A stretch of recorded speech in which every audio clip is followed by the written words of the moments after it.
The Lost Colony of Roanoke. The mystery of the lost colony of Roanoke has puzzled historians for centuries. It all began in 1584 when Sir Walter Raleigh, an English nobleman and explorer, received a charter from Queen Elizabeth I to establish a colony in the New World. Raleigh's goal was to expand English influence in the Americas and find new sources of wealth.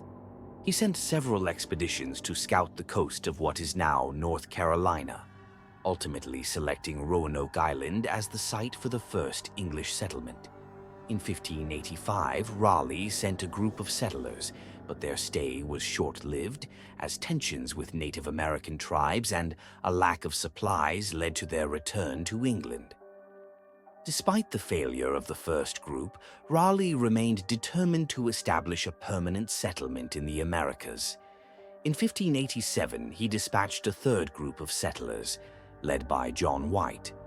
This group, composed of 115 men, women, and children, included White's daughter Eleanor and his infant granddaughter Virginia Dare, who would become the first English child born in the New World.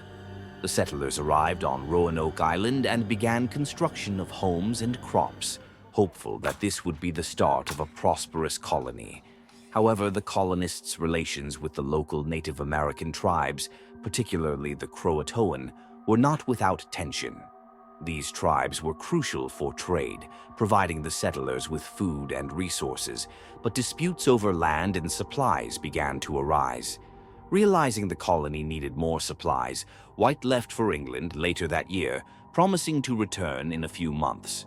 Unfortunately, political instability in England, including the Spanish Armada crisis, delayed his return, and it was not until 1590, 3 years later, that White was able to return to Roanoke. When White finally arrived back on Roanoke Island, he was met with a chilling sight. The colony had vanished without a trace. The settlement was completely deserted, homes abandoned, crops untended, and no sign of the settlers. Strangely, the only clue left behind was the word Croatoan carved into a post.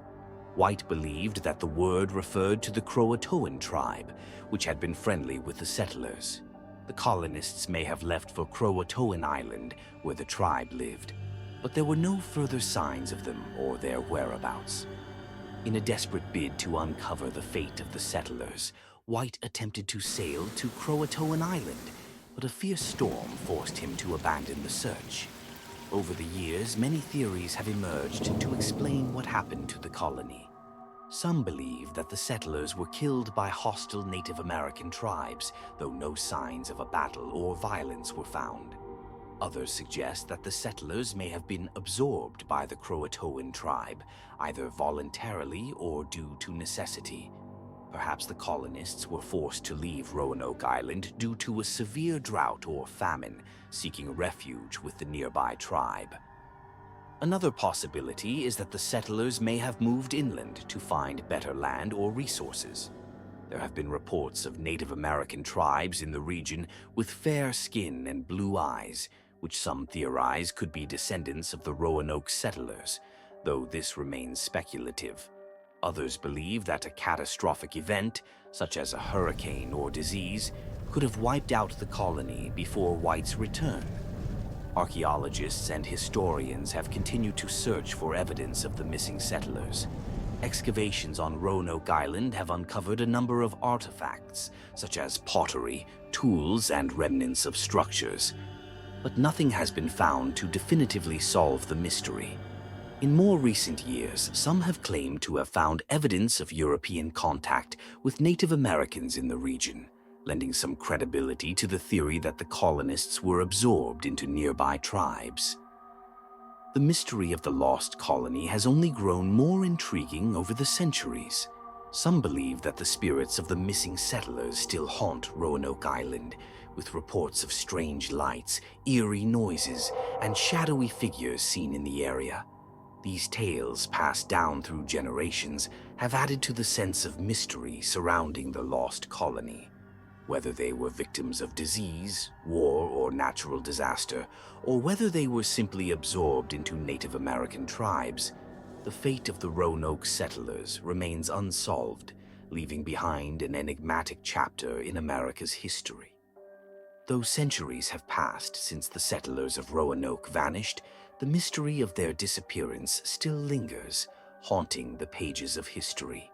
The lost colony of Roanoke remains one of the most intriguing and unsolved mysteries in American folklore. Despite many investigations, the truth of what happened to the settlers remains buried in the sands of time. Their ultimate fate still a ghostly puzzle that continues to capture the imagination of those who seek answers. The Springfield Three disappearance.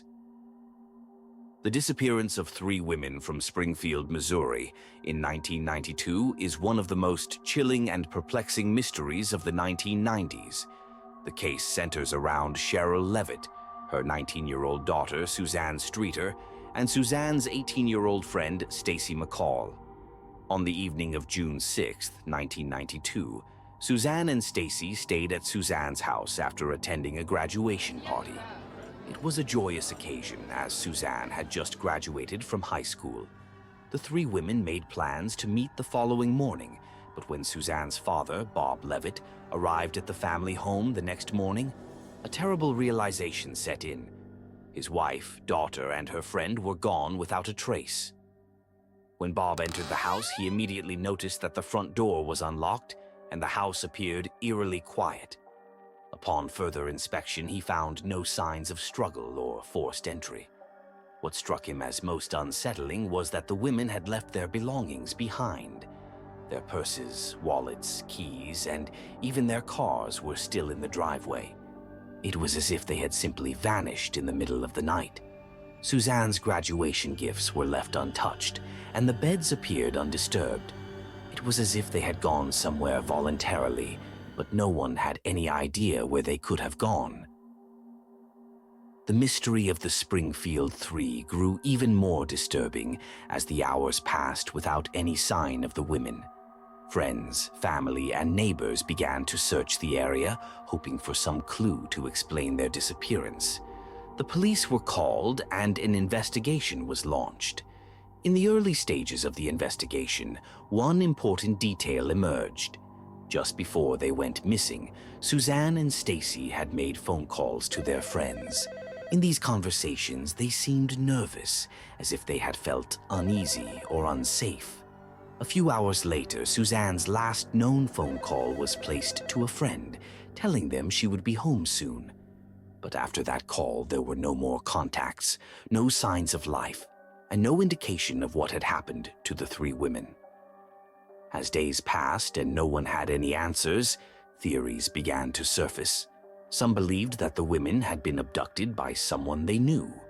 Suzanne and Stacy had been close friends for years, and they were not the type to run away or disappear without a trace. There was no evidence to suggest that the women had been involved in any kind of dangerous behavior. Some thought that perhaps they had been taken by someone they trusted, but the idea of abduction by a familiar person added another layer of fear to an already unsettling situation. One of the most disturbing theories to emerge was that the women had been targeted by a serial killer. Over the years, other unsolved disappearances of women from the area began to be brought up, and some wondered if there was a connection between these cases. Though there was no concrete evidence of a link, the fact that so many women had vanished in the same region, some under eerily similar circumstances, caused concern. The chilling possibility of a killer in the area targeting young women led investigators to examine the case through the lens of serial crimes, but nothing definitive could be found to tie these disappearances together. Despite extensive searches, including searches of nearby forests and rivers, no trace of Cheryl, Suzanne, or Stacy was ever found. The case remains one of the most perplexing disappearances in recent memory. Theories continue to abound, some suggesting that the women were abducted, others speculating that they simply vanished for reasons unknown.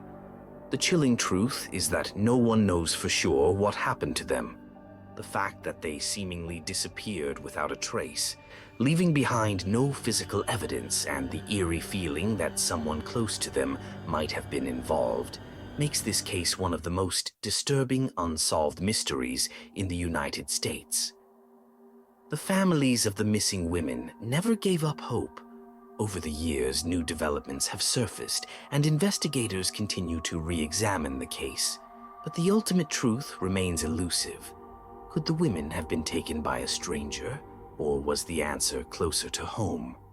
The mystery of the Springfield Three is still unsolved, leaving everyone who followed the case with an unsettling question. Where are Cheryl Levitt, Suzanne Streeter, and Stacy McCall? And why did they disappear without a trace? The disappearance of Brandon Swanson. The case of Brandon Swanson's disappearance in 2008 is one of the most perplexing and haunting mysteries in modern history. On the night of May 13, 2008, Brandon, a 19-year-old college student from Marshall, Minnesota, was driving home after spending time with friends. He had been drinking, but he was not heavily intoxicated. As he drove along a rural road near the town of Lind, Brandon's car became stuck in a ditch. With no cell phone signal and no way to free his car, Brandon decided to call his parents for help at around 1:54 a.m. Brandon's parents, Roger and Bonnie Swanson, immediately got in their car and began driving to their son's location, following his directions as he described his surroundings. He said he could see lights in the distance, possibly from a nearby town, and he indicated that he was walking toward them to get help. His parents stayed on the phone with him as they drove, their voices filled with concern. Everything seemed calm at first, and Brandon's description of his surroundings matched his location on the map. But then, just as Roger and Bonnie neared the area, Brandon suddenly shouted, and the phone line went dead. The sudden cutoff of the call sent his parents into a panic. They immediately called Brandon's phone back, but the line went unanswered. Unable to reach him, they called the police, who quickly mobilized a search team. When the authorities arrived, they found Brandon's car exactly where he said it would be, stranded in a ditch. However, despite an extensive search of the surrounding area, there was no sign of Brandon. No tracks, no footprints, and no traces of him were found nearby. His phone records showed that his last call had been placed near the area, but after that, there were no further leads. As the search continued, the investigation revealed some eerie details. Brandon's phone had been active for a while during the call with his parents, but after the scream, it had gone silent. There was no indication that he had dropped his phone or been attacked. The area surrounding the ditch where Brandon's car was stuck had been searched multiple times, yet no evidence surfaced to explain his disappearance. His belongings, including his wallet and personal items, were nowhere to be found, and his body was never recovered. The most puzzling aspect of Brandon's disappearance was the strange nature of his phone call. He had described seeing lights in the distance, which led some to speculate that he might have been trying to find his way to a nearby town. It's possible that he was disoriented or lost in the dark and wandered into a dangerous area. Some suggested that he may have walked into a ravine or fell into a creek, but no signs of either were ever discovered. His family and friends held on to the hope that he was alive, but the search yielded no concrete evidence, and the case began to fade into the background. In the years since Brandon's disappearance, multiple theories have emerged. One possibility is that Brandon may have been abducted, though there is no evidence to support this.